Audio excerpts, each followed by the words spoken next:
नमो भगवते वासुदेवाय। श्री सत्यनारायण भगवान की जय। आज हम सुनेंगे श्री सत्यनारायण भगवान की पावन कथा। प्रेम से बोले सत्यनारायण भगवान की जय। सत्यनारायण कथा करने से हजारों वर्षों के यज्ञ के बराबर का फल मिलता है। सत्यनारायण कथा को सुनने से सौभाग्य की प्राप्ति होती है। पौराणिक कथा के अनुसार सत्यनारायण कथा को सुनने वाले को उपवास अवश्य करना चाहिए। उपवास रखकर श्री सत्यनारायण भगवान की कथा करना अत्यंत फलदायी और शुभ होता है। और इस कथा को करने मात्र से और इस कथा का श्रवण करने से भगवान श्री हरि विष्णु अपने भक्तों की सभी मनोकामनाएं पूर्ण करते हैं। प्रेम से बोलिए श्री सत्यनारायण भगवान की जय। आइए भगवान श्री सत्यनारायण का स्मरण करते हुए सुनते हैं प्रथम अध्याय की कथा। प्रेम से बोलिए श्री सत्यनारायण भगवान की जय। एक समय की बात है, नैमिषारण्य तीर्थ में शौनक आदि 88,000 ऋषियों ने श्री सूत जी महाराज से पूछा, हे प्रभु, इस कलयुग में वेद विद्या रहित मनुष्यों को प्रभु भक्ति किस प्रकार मिल सकती है तथा उनका उद्धार कैसे होगा? हे मुनि श्रेष्ठ, कोई ऐसा तप बतलाइए जिससे थोड़े समय में ही पुण्य मिले और मनवांछित फल भी मिल जाए। इस प्रकार की कथा सुनने की हम इच्छा रखते हैं। हे वैष्णवों में पूज्य, आप सभी ने प्राणियों के हित की बात पूछी है, इसलिए मैं एक ऐसे श्रेष्ठ व्रत को आप लोगों को बताऊंगा जिसे नारद जी ने लक्ष्मी नारायण जी से पूछा था और लक्ष्मीपति ने मुनि श्रेष्ठ नारद जी से कहा था। आप इसे ध्यान से सुनिए और इसका श्रवण कीजिए। एक समय की बात है, योगी राज नारद जी दूसरों के हित की इच्छा के लिए अनेकों लोकों में घूमते हुए मृत्युलोक में आ पहुँचे। यहाँ उन्होंने अनेक योनियों में जन्मे प्रायः सभी मनुष्यों को अपने कर्मों द्वारा अनेक दुखों से पीड़ित देखा। उनका दुख देख नारद जी सोचने लगे कि कैसा यत्न किया जाए जिसके करने से निश्चित रूप से मानव के दुखों का अंत हो जाए। इसी विचार पर मनन करते हुए वह विष्णु लोक में गए। वहाँ वह देवों के इस नारायण की स्तुति करने लगे, जिनके हाथों में शंख चक्र गदा और पद्म थे, गले में वरमाला पहने हुए थे। भगवान की स्तुति करते हुए नारद जी बोले, हे भगवान, आप अत्यंत शक्ति से संपन्न हैं। मन तथा वाणी भी आपको नहीं पा सकती है। आपका आदि मध्य तथा अंत नहीं है। निर्गुण स्वरूप सृष्टि के कारण भक्तों के दुख को दूर करने वाले हैं। आपको मेरा नमस्कार है। नारद जी की स्तुति सुन विष्णु भगवान बोले, हे मुनि श्रेष्ठ, आपके मन में क्या बात है? आप किस काम के लिए पधारे हैं, उसे निसंकोच कहो। इस पर नारद मुनि बोले कि मृत्युलोक में अनेक योनियों में जन्मे मनुष्य अपने कर्मों के द्वारा अनेक दुख से दुखी हो रहे हैं।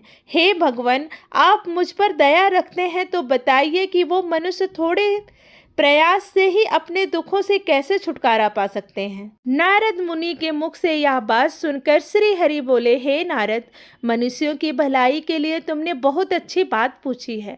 जिसके करने से मनुष्य मोह से छूट जाता है, वह बात मैं कहता हूँ, उसे सुनो। स्वर्गलोक व मृत्युलोक दोनों लोकों में एक दुर्लभ उत्तम व्रत है जो पुण्य देने वाला है। आज प्रेमवश होकर मैं तुमसे कहता हूँ, श्री सत्यनारायण भगवान का यह व्रत अच्छी तरह विधान पूर्वक करके मनुष्य तुरंत ही यहाँ सुख भोग कर मरने पर मोक्ष को प्राप्त होता है। श्री हरि के वचन सुन नारद जी बोले कि उस व्रत का फल क्या है और उसका विधान क्या है? यह व्रत किसने किया था? इस व्रत को किस दिन करना चाहिए? सभी कुछ विस्तार पूर्वक बताइए। नारद जी की बात सुनकर श्री हरि बोले, दुख व शोक को दूर करने वाला यह सभी स्थानों पर विजय दिलाने वाला है। मानव को भक्ति व श्रद्धा के साथ शाम को श्री सत्यनारायण की पूजा धर्म परायण होकर ब्राह्मणों व बंधुओं के साथ करनी चाहिए। भक्ति भाव से नैवेद्य, केले का फल, घी, दूध और गेहूं का आटा सवाय लें। गेहूं के स्थान पर साठी का आटा, शक्कर तथा गुड़ लेकर वह सभी भक्षण योग्य पदार्थों को मिलाकर भगवान का भोग लगाएं और ब्राह्मणों सहित बंधु बांधुओं को भी भोजन कराएं। उसके बाद स्वयं भोजन करें। भजन कीर्तन के साथ भगवान की भक्ति में लीन हो जाएं। इस तरह के सत्यनारायण भगवान का यह व्रत करने पर मनुष्य की सारी इच्छाएं निश्चित रूप से पूरी होती हैं। इस कलिकाल अर्थात कलयुग में मृत्युलोक में मोक्ष का यही एक सरल उपाय बताया गया है। श्री सत्यनारायण व्रत कथा का प्रथम अध्याय संपूर्ण हुआ। प्रेम से बोलिए श्री सत्यनारायण भगवान की जय।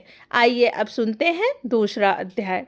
सूत जी बोले, हे ऋषियों, जिसने पहले समय में इस व्रत को किया था उनका इतिहास कहता हूँ, ध्यान से सुनो। सुंदर काशीपुरी नगरी में एक अत्यंत निर्धन ब्राह्मण रहता था। भूख प्यास से परेशान वह धरती पर घूमता रहता था। ब्राह्मणों से प्रेम करने वाले भगवान ने एक दिन ब्राह्मण का वेश धारण कर उनके पास जाकर पूछा, हे विप्र, नित्य दुखी होकर तुम पृथ्वी पर क्यों घूमते हो? दीन ब्राह्मण बोला, मैं निर्धन ब्राह्मण हूँ, भिक्षा के लिए धरती पर घूमता हूँ। हे भगवान, यदि आप इसका कोई उपाय जानते हो तो बताइए। वृद्ध ब्राह्मण कहता है कि सत्यनारायण भगवान मनवांछित फल देने वाले हैं, इसलिए तुम उनका पूजन करो। इसे करने से मनुष्य सभी दुखों से मुक्त हो जाता है। वृद्ध ब्राह्मण का रूप धारण करके आए सत्यनारायण भगवान उस निर्धन ब्राह्मण को व्रत का सारा विधान बताकर अंतर्ध्यान हो गए।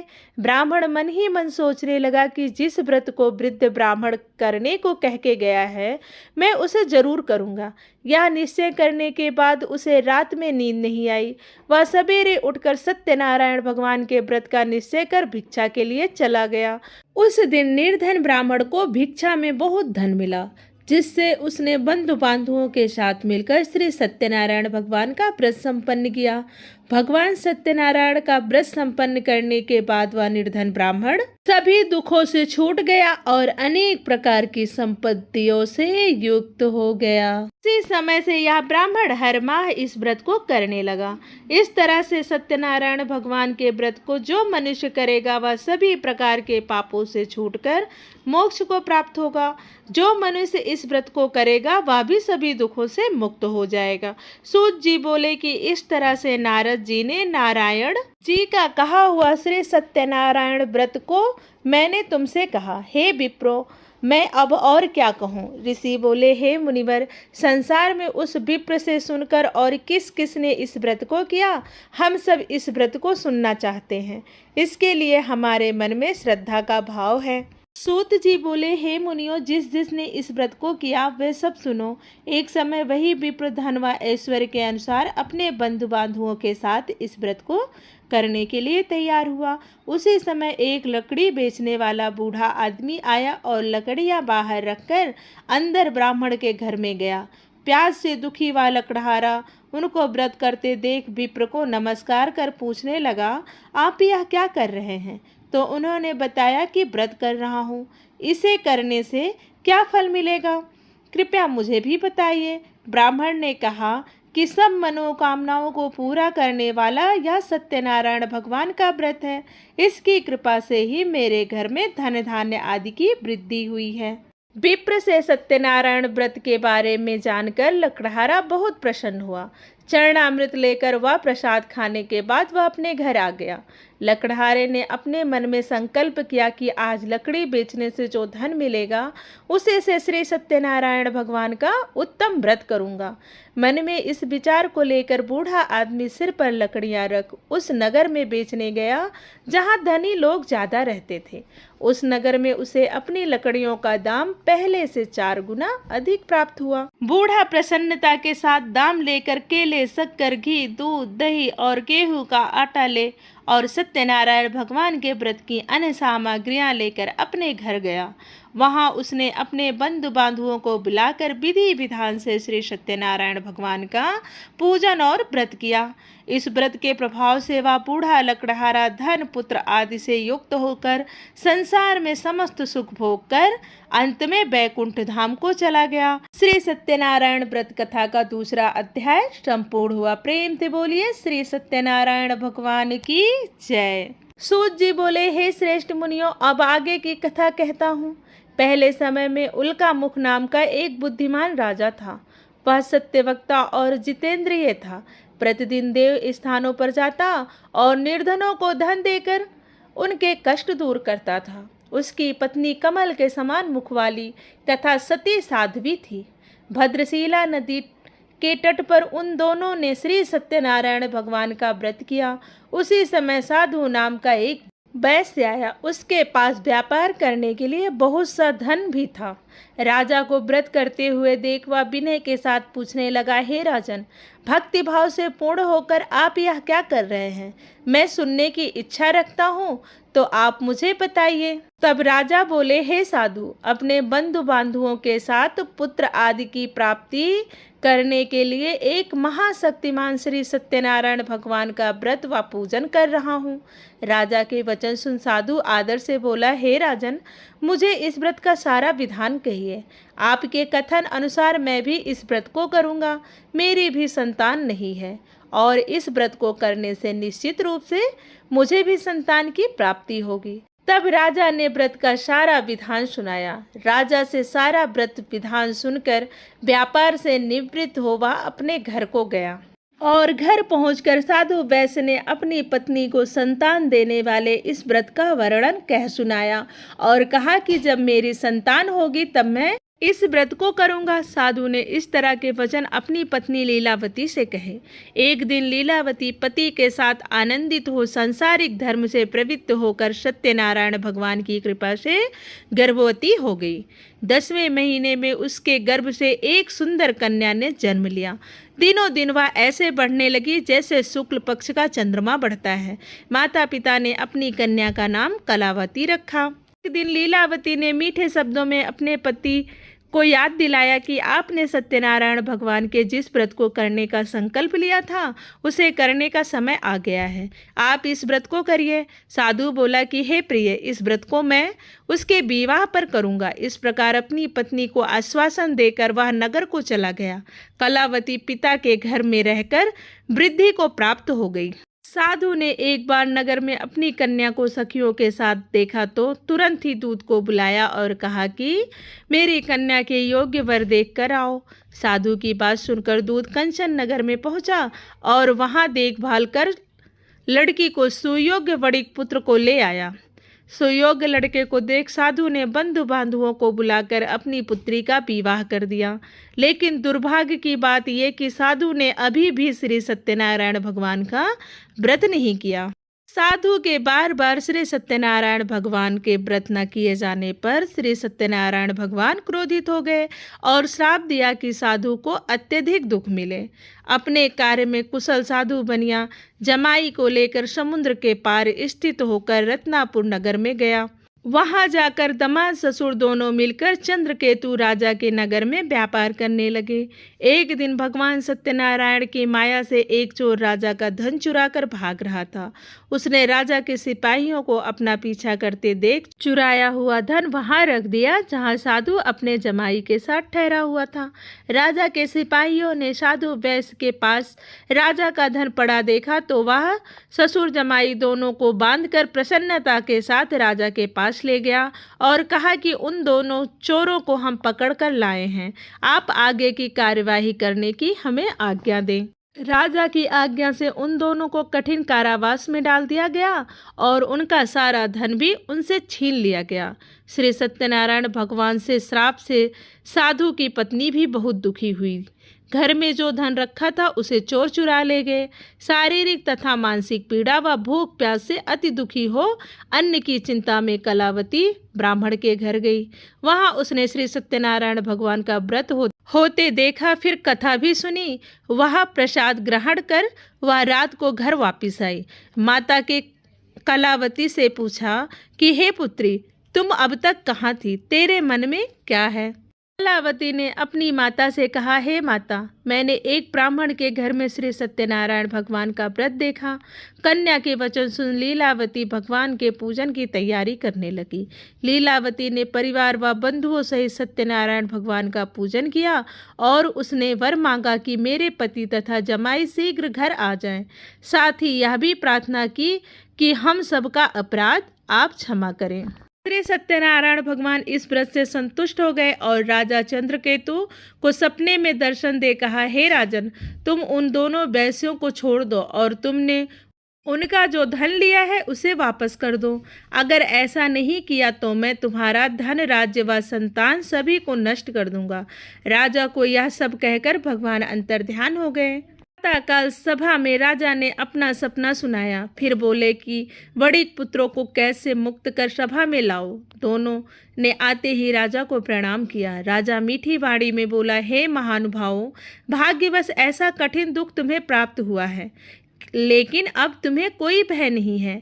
ऐसा कहकर राजा ने उन दोनों को नए वस्त्र आभूषण भी पहनाए और जितना धन उनका लिया था उससे दोगुना धन वापस कर दिया।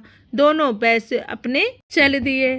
श्री सत्यनारायण व्रत कथा का 3रा अध्याय संपूर्ण हुआ। प्रेम से बोले श्री सत्यनारायण भगवान की जय। सूत जी बोले, वैश्य ने मंगलाचार कर अपनी यात्रा आरंभ की और अपने नगर की ओर चल दिए। उसके थोड़ी दूर जाने पर भगवान सत्यनारायण ने सोचा, क्यों ना अब इस वैश्य की परीक्षा ली जाए। भगवान सत्यनारायण ने दंडी वेश धारण किया और उनसे पूछा, हे साधु, तेरी नाव में क्या है?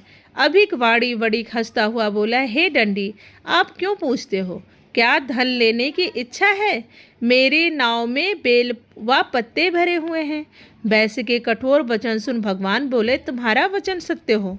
दंडी ऐसे वचन कहकर वहां से दूर चले गए। कुछ दूर जाकर समुद्र के किनारे बैठ गए। दंडी के जाने के बाद साधु वैश्य ने नित्य क्रिया के पश्चात नाव को ऊंची उठते देखकर अचंभा माना और नाव में बेल पत्ते आदि देख वह मूर्छित हो जमीन पर गिर पड़ा। मूर्छा खुलने पर वह अत्यंत शोक में डूब गया। तब उसका दामाद बोला कि आप शोक न मनाएं, यह दंडी का शाप है, इसलिए हमें उनकी शरण में जाना चाहिए, तभी हमारी मनोकामना पूरी होगी। दामाद की बात सुनकर वह दंडी के पास पहुंचा और अत्यंत भक्तिभाव से नमस्कार करके बोला, मैंने आपसे जो जो असत्य वचन कहे थे उसके लिए मुझे क्षमा कर दें। ऐसा कहकर वह महान शोकातुर हो रोने लगा।